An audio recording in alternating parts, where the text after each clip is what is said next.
Assalamualaikum warahmatullahi wabarakatuh. Halo teman-teman pejuang CPNS, selamat tidak bertemu kembali dengan saya Nukman Hidayat di NH Channel.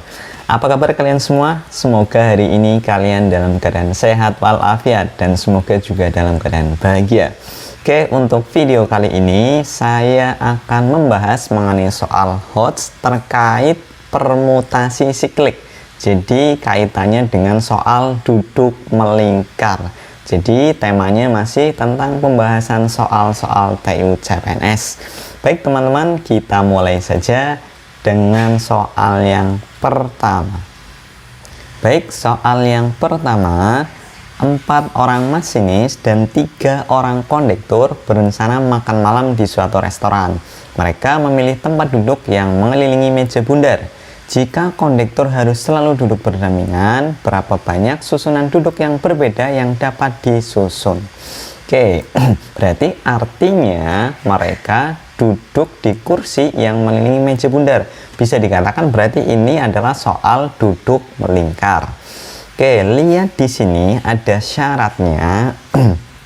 Syarat di soal adalah kondekturnya harus selalu duduk berdampingan. Berarti kondekturnya di sini ada berapa? Ada 3 orang kondektur.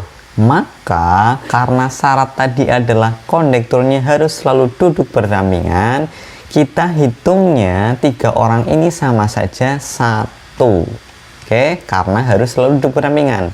Kemudian ada 4 orang masinis. Berarti bisa kita hitung total yang duduk melingkar ini adalah kita jumlah 4 ditambah 1. Kenapa kok dijumlah? Karena ada kata-kata dan di situ ya. 4 orang masinis dan 3 orang kondektur. Hasilnya berapa? Hasilnya 5. Lihat di sini, karena memilih tempat duduk yang mengelilingi meja bundar, rumusnya adalah selalu orang yang berada di sana dikurangi 1 faktorial. Ingat, selalu dikurangi 1 faktorial belakangnya. Oke, jumlahnya berapa? 4 ditambah 1 kan 5. 5 dikurangi 1 ya berarti 5 min 1 baru faktorial. Ingat, karena duduk melingkar, jadi jumlahnya berapa? Dikurangi 1 selalu ya teman-teman. Oke, ini duduk melingkarnya. Karena tadi ada yang duduk berdampingan, maka kita kalikan hasil ini dikali dengan yang duduk berdampingan. Yang duduk berdampingan siapa? Kondektur. Kondekturnya ada berapa? 3. Berarti dikali 3 faktorial, teman-teman. Jadi, saya tekankan di sini ketika ada soal duduk melingkar dan ada syarat yang duduk berdampingan, maka rumusnya adalah duduk melingkar berarti totalnya ada berapa orang dikurangi 1. Itu rumus duduk melingkar. Nanti difaktorialkan baru dikali dengan yang duduk berdampingan. Yang duduk berdampingan berapa? Faktorial. Paham ya? Oke, kita lanjut.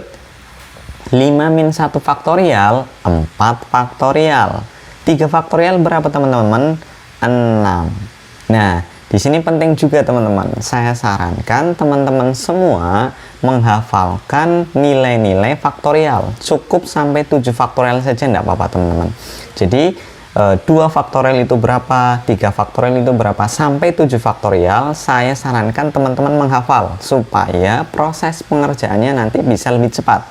Contoh, saya contohkan 2 faktorial itu 2, 3 faktorial itu 6, 4 faktorial itu 24, 5 faktorial itu 120, 6 faktorial itu 720, kemudian kalau yang 7 faktorial berarti tinggal kalikan saja teman-teman. 7 dikali 720, ketemunya berapa teman-teman? 7 kali 2 itu 4, 7 kali 7 49, berarti 5040 teman-teman. 7 faktorial. Oke, paham teman-teman? Oke, kalau sudah paham, kita lanjut ya ke soal ini. 4 faktorial itu berapa teman-teman? Tadi berapa? 4 faktorial itu adalah 24. Tinggal 24 dikali 6. 24 dikali 6 berapa? 144. Jadi jawabannya yang D. Paham ya teman-teman?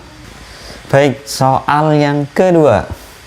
Terdapat 10 orang yang terdiri dari 2 orang Indonesia, 3 orang Singapura, dan 5 orang Brunei melakukan perundingan dengan duduk melingkar. Berapa banyak susunan duduk yang berbeda jika setiap orang dengan negara yang sama harus duduk berdampingan? Oke, ini masih kaitannya dengan duduk melingkar dengan syarat duduk berdampingan. Ingat rumus yang tadi, berarti nanti duduk melingkar dikali dengan duduk berdampingan. Oke, lihat di sini syaratnya adalah duduk berdampingan. Yang duduk berdampingan itu adalah negara yang sama. Oke, kita fokus di negara Indonesia, ada 2. Berarti 2 orang Indonesia ini itu kita hitung 1. Kemudian yang dari Singapura 3 orang kita hitung 1.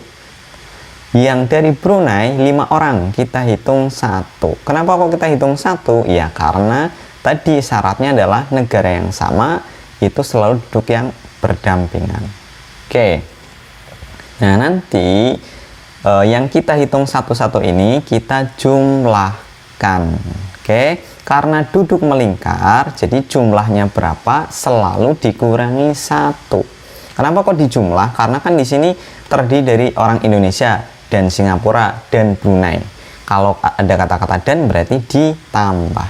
Jadi 1 ditambah 1 ditambah 1. Ini jawabannya berapa? 3. Karena duduk melingkar. Jadi 3 dikurangi 1 faktorial.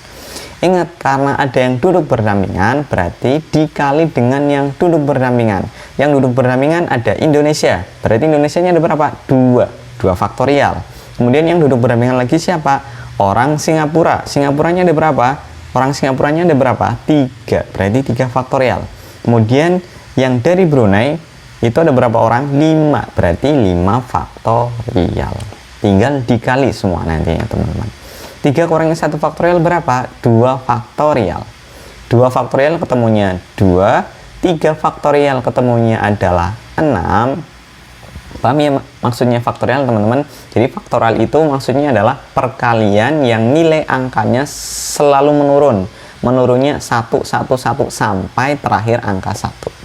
Oke, 5 faktorial berapa teman-teman? 120. Oke, teman-teman bisa amati pilihan gandanya atau opsionalnya di sini. Paling belakang semuanya sama ya, 0. Berarti artinya ini angka-angka ini harus kita hitung semuanya. Oke, kita hitung teman-teman. 2 faktorial berapa? 2. Terus yang biru ada 2 kali 6 kali 120. 2 kali 6 12. 12 kali 120. Berarti 144 tinggal ditambah 01. Jadinya berapa? 1440. Tinggal kita kalikan 2 berapa teman-teman? Hasilnya 2880. Jawabannya yang apa? Yang B. Oke, lanjut ke soal yang terakhir, soal nomor 3. Dalam suatu rapat OSIS yang dihadiri oleh 4 sekolah, di mana masing-masing sekolah mengirimkan 3 orang perwakilannya. 3 orang perwakilannya siapa saja yang jabat sebagai ketua, sekretaris, bendahara OSIS. Berarti ada 3 orang perwakilan masing-masing sekolah. Mereka semua duduk melingkari meja bundar. Jika pengurus OSIS dari setiap sekolah harus duduk berdampingan, berapa banyak susunan duduk yang berbeda yang dapat dilakukan? Oke, ini juga masih sama ya, yaitu duduk melingkar dan ada yang duduk berdampingan. Artinya berarti nanti rumusnya adalah duduk melingkar dikali duduk berdampingan. Oke, lihat di sini syaratnya adalah pengurus OSIS dari setiap sekolah harus duduk berdampingan. Artinya, ketua, sekretaris, dan bendahara dari tiap-tiap sekolah itu duduk berdampingan. Bisa kita hitung 3 orang ini, yaitu tadi ketua, sekretaris, bendahara, kita hitungnya adalah 1. Karena mereka selalu duduk berdampingan. Oke, terus fokus ada berapa sekolah? Ada 4 sekolah. Karena di sini ada kata-kata masing-masing, berarti 4 sekolah ini kita kalikan dengan tadi yang dihitung 1 kursi, boleh dibilang seperti itu. Yaitu yang 3 orang sekretaris, ketua, sekretaris, bendahara kita hitung 1. Oke, Berarti 4 ini kita kalikan 1. Oke, hasilnya berapa? Nah, karena duduk melingkar berarti hasilnya berapa? Dikurangi 1. 4 kali 1 berapa? 4. Berarti 4 dikurangi 1 faktorial. Ini yang duduk melingkar. Karena ada yang duduk berdampingan, berarti dikali duduk berdampingan. Yang duduk berdampingan berapa orang? Ada 3 orang dari sekolah yang pertama, terus kemudian 3 orang dari sekolah yang kedua, ada 3 orang lagi dari sekolah yang ketiga, ada 3 orang lagi dari sekolah yang keempat. Oke, kita hitung satu-satu. 4 min 1 faktorial ya 3 faktorial. Kemudian yang belakang kita hitung 3 faktorial berapa? 6. 3 faktorial ya 6, 3 faktorial lagi 6, 3 faktorial lagi 6. Oke, yang 3 faktorial di depan hasilnya berapa? 6. Nah, kemudian sebelum kita hitung semuanya, lihat di opsionalnya dulu teman-teman. Lihat di opsionalnya di sini paling belakang, angka paling belakangnya antara A, B, C, D, dan E itu beda-beda. Tidak sama semua. Artinya teman-teman boleh tidak perlu menghitung hasil realnya berapa. Tinggal hasil perkaliannya paling belakang berapa. Oke, yang ini dulu yang biru-biru ya. 6 kali 6 kan 36, ambil yang belakangnya aja, berarti berapa? 6. 6 kali 6 36, ambil belakangnya aja 6. 6 kali 6 36 juga, berarti belakangnya berapa di sini?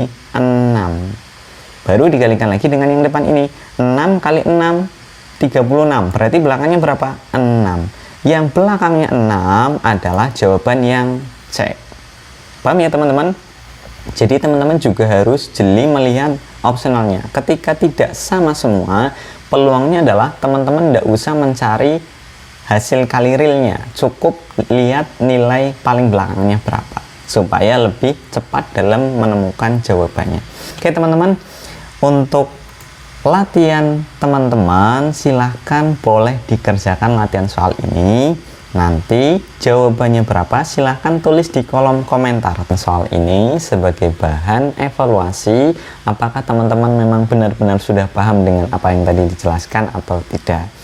Baik, saya rasa video kali ini cukup sampai di sini. Mudah-mudahan bisa bermanfaat buat teman-teman semua. Jangan lupa jika dirasa video ini bermanfaat, tolong subscribe dan juga minta tolong ke teman-teman semua, tolong share video ini ke teman-teman ataupun ke keluarga ataupun ke kerabat semuanya supaya banyak orang yang bisa mengambil manfaat dari video ini. Saya akhiri, wabillahi taufiq wal hidayah. Assalamualaikum warahmatullahi wabarakatuh.